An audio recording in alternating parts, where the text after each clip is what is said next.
Dzień dobry. Dziś omówię scenę jednego z moich ulubionych filmów. Gorączka z 1995 roku, którego reżyserem jest Michael Mann. W ogóle ten reżyser zasługuje na większą uwagę i myślę, że jeszcze nie jedna produkcja jego trafi na mój kanał. W filmie jest scena strzelaniny, która uważana jest za jedną z najlepszych takich scen. Ja mam podobne zdanie. Zatem zobaczmy, dlaczego ta scena stała się tak uwielbiana przez widzów i przeze mnie.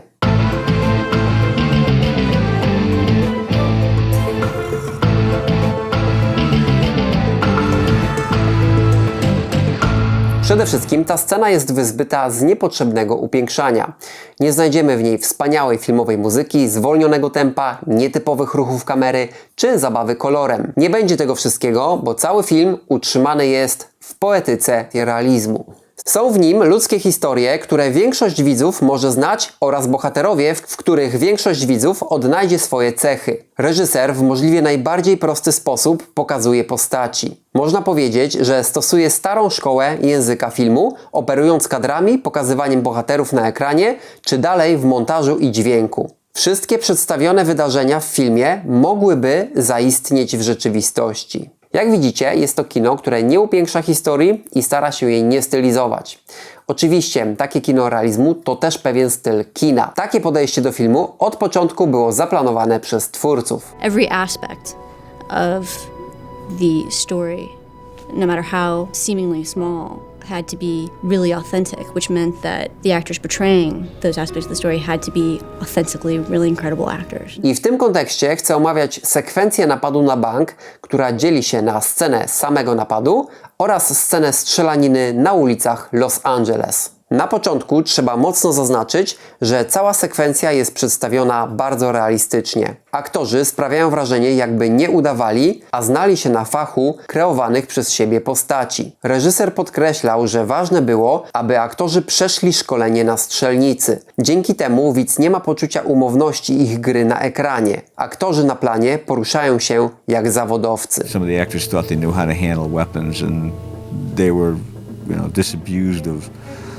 that notion. I mean, it was one whole day of safety before anyone was allowed to even fire a round. We took each individual actor and trained him how to use a weapon. Nawet podzielono naukę na tych dobrych i tych złych, czyli policjantów i złodziei. Każda grupa miała inne szkolenie, bo okazuje się, że są pewne różnice w ich działaniach podczas akcji. Wszystko wyglądało na filmie naprawdę realnie. Actually, I heard something was very flattering that there's a shot where I run out of bullets and I change the mag and I go back to firing. I think it's the Marines. They show the clip telling those maggots, if you can't change your clip as fast as this actor, then get out of my army. Twórcy scenę strzelaniny na ulicach Los Angeles przećwiczyli bardzo szczegółowo. Aktorzy musieli wiedzieć, jak mają się poruszać w danej sytuacji. Dla ich bohaterów to była typowa sytuacja, bo byli zawodowcami. I was able to build the actual street to scale. We're using flats on the sheriff's ranges and train the guys to actually do everything they do, moving from station to station. Tutaj bardzo wskazuje realistyczne podejście reżysera do swojego filmu. I właśnie w omawianych scenach realizm ma olbrzymie znaczenie. Widz nie wątpi w przedstawianą sytuację, ogląda ją wręcz jak nagranie realnego skoku. I to robi na nim wrażenie. Na tę realność pracują nie tylko ujęcia, ale również muzyka i dźwięk. Może od nich zacznę. Od samego początku sceny napadu na bank mamy specyficzną muzykę. Są to powtarzające się dźwięki, jakby były zapętlone. Wytwarzają jednostajny rytm. Jest to jedyna muzyka w tej scenie. Przypomina ona tykanie zegara.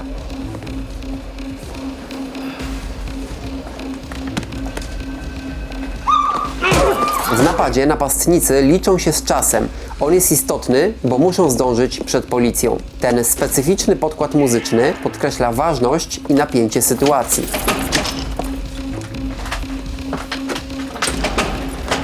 W filmie Zabójcza broń z 1987 roku mamy sceny strzelaniny na ulicach miasta.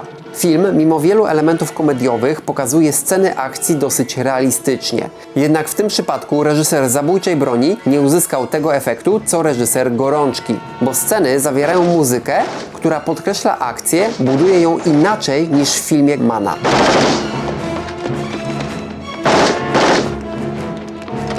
Mind if I test drive your Audi? Kompozytor muzyki do Gorączki poprosił reżysera o możliwość eksperymentowania. Experiments that were impressions of the film, but weren't exact cues. So what I did was experiment with percussion, experiment with guitar textures, with homemade instruments, with steel cello and strange combinations of sounds and sonorities. Oprócz specyficznej muzyki mamy w filmie dźwięki. I tutaj Michael Mann dał im specjalną rolę. Widzimy bohaterów, ale także słyszymy dźwięki, jakie są wytwarzane przy wykonywanych czynnościach. Słychać gwar tłumu, kroki, uderzenia, zamykanie szuflady, dźwięk spadającego pistoletu na podłogę, dźwięk kluczy w ręku. To naprawdę nie zdarza się często w scenach. To wyjątkowa dbałość o wypełnienie każdego fragmentu sceny dźwiękami. Przy każdym poruszaniu się postaci słychać kroki. Samo wejście do sejfu zawiera wszystkie dźwięki wykonywanych czynności. One są ważne u Manna, nawet kroki lekkiego biegu bohatera. Te dźwięki zwiększają realizm sceny. Muzyka jest na dalszym planie, a dźwięki są na pierwszym. I to jest bliskie temu, co doświadczamy w rzeczywistości. Ponadto takie wykorzystanie dźwięków zwiększa dramaturgię sceny. One powodują, że widz ma wrażenie bycia blisko przedstawianej sytuacji. Czuje zatem mocniej niebezpieczeństwo wydarzeń i ogląda scenę w napięciu. Teraz przypatrzmy się obrazowi. Tutaj nie ma specyficznych kadrów. Ujęcia wydają się bardzo poprawne. Nie starają się zaskoczyć widza, a po prostu jak najlepiej pokazać sytuację. Powiedziałbym pokazać w sposób wręcz dokumentalny, instruktażowy. Są plany ogólne ukazujące wnętrze banku, ale i plany zbliżeniowe, które skupiają się na bohaterach. Zresztą to na nich najmocniej skupił się reżyser. Kamera niemal śledzi bohaterów, jest z nimi przy każdym kroku. Jakby miała za zadanie dokumentować wszystko, co się odbywa w banku. Nie ma tu specjalnej jazdy kamery, jest proste śledzenie bohaterów. Nie ma tu także dużego ruchu kamery, który potrafi być wykorzystywany w tego typu scenach. Ale nie tutaj. Kamera pokazując akcję niejednokrotnie jest na statywie. Dzięki takiemu podejściu do obrazu reżyser osiągnął niezwykłe poczucie realizmu przedstawianych wydarzeń. Przypatrzmy się kolejnej scenie omawianej sekwencji napadu. Jest to strzelanina na ulicach miasta. Według mnie jej realizm jest odczuwalny jeszcze bardziej niż w poprzedniej scenie.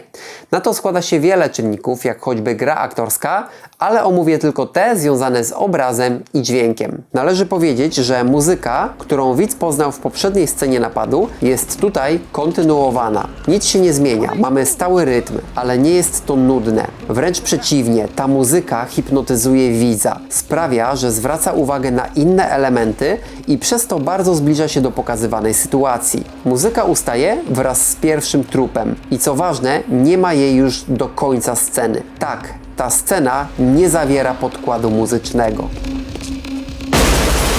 Taki zabieg jest nie tylko odważny ze strony twórców, ale i trudny dla osiągnięcia dobrej sceny. Film to medium wykorzystujące obraz i dźwięk.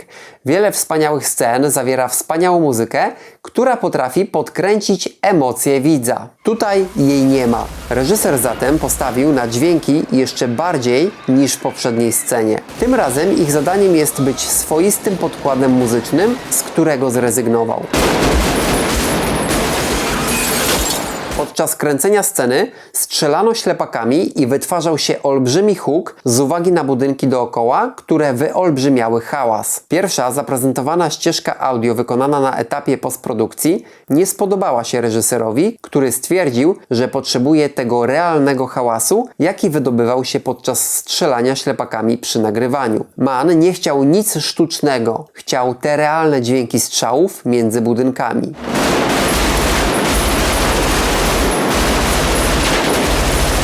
Oczywiście mamy tutaj nie tylko dźwięki strzałów, ale i zbitego szkła, dźwięki przeżywanego metalu, czy znowu odgłosy kroków. Dla mnie efekt jest niesamowity. Dźwięki są uzupełnieniem obrazu tak, jak w innych filmach uzupełnieniem obrazu jest muzyka. Ponadto pamiętajmy, że rezygnacja z muzyki na rzecz dźwięków lepiej oddaje rzeczywistą sytuację, a to wpływa na większy realizm sceny. Jeśli chodzi o obraz, to mamy kontynuację tego, co pokazano w banku.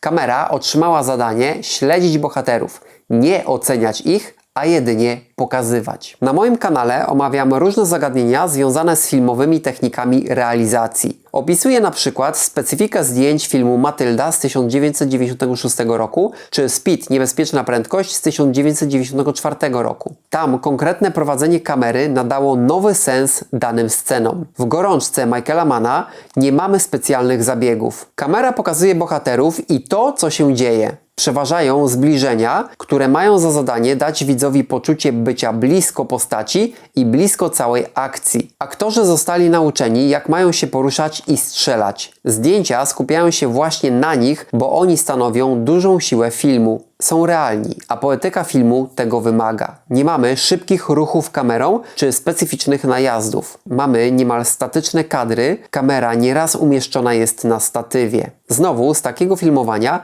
wypływa dokumentalny charakter, który zwiększa realizm. Mistrzostwo tych zdjęć polega także na ich zróżnicowaniu. Nie mamy odczucia nudy. Mimo że nie ma tu wymyślnych kadrów, to widz nie czuje powtarzalności. Czuje zróżnicowanie. Czuje, że akcja posuwa się, a nie stoi w miejscu. Oczywiście jest to efekt skrupulatnego zaplanowania całej sceny przez twórców. Krok po kroku zostało zaplanowane każde przesunięcie się bohatera. Na koniec wskazałbym jeszcze montaż jako czynnik, który przyczynił się do wspomnianego realizmu scen. Wszystko odbywa się po kolei. Odbiorca nie ma poczucia, że któreś z ujęć trwa za długo lub za krótko. Pomimo że bohaterowie biegają po ulicach, to nie gubimy się w akcji. Zauważcie, że pomimo chaosu sceny nie wydaje się ona chaotyczna. Widz po obejrzeniu tej sceny mógłby opowiedzieć, jak poruszali się gangsterzy, gdzie stały radiowozy i jak poruszali się policjanci. Na takie odczucia mają wpływ nie tylko starannie przemyślane zdjęcia, ale i przemyślany montaż. Jak widać, reżyser zdołał utrzymać konsekwencje realizmu. To on według mnie jest tutaj siłą przewodnią. To on powoduje, że oglądamy niemal surowe sceny i przeżywamy je mocno. Na koniec zauważę, że cała strzelanina rozpoczyna się zwyczajnie. Nie ma tutaj ujęcia na minę bohatera, która wyraża zaskoczenie. Nie, gangster widzi policjanta i po prostu strzela. Dla bohatera nie ma w tym nic nadzwyczajnego. Podobnie dla reżysera. Chyba nikt po obejrzeniu tej sceny nie ma wątpliwości, że tak najprawdopodobniej wyglądałaby strzelanina. Napiszcie, co Wy uważacie. Dzięki za dzisiejszy odcinek, za to, że jesteście, za to, że komentujecie i lajkujecie. Pamiętajcie też o subskrypcji mojego kanału. Mam dla Was jeszcze wiele ciekawych treści. Do zobaczenia.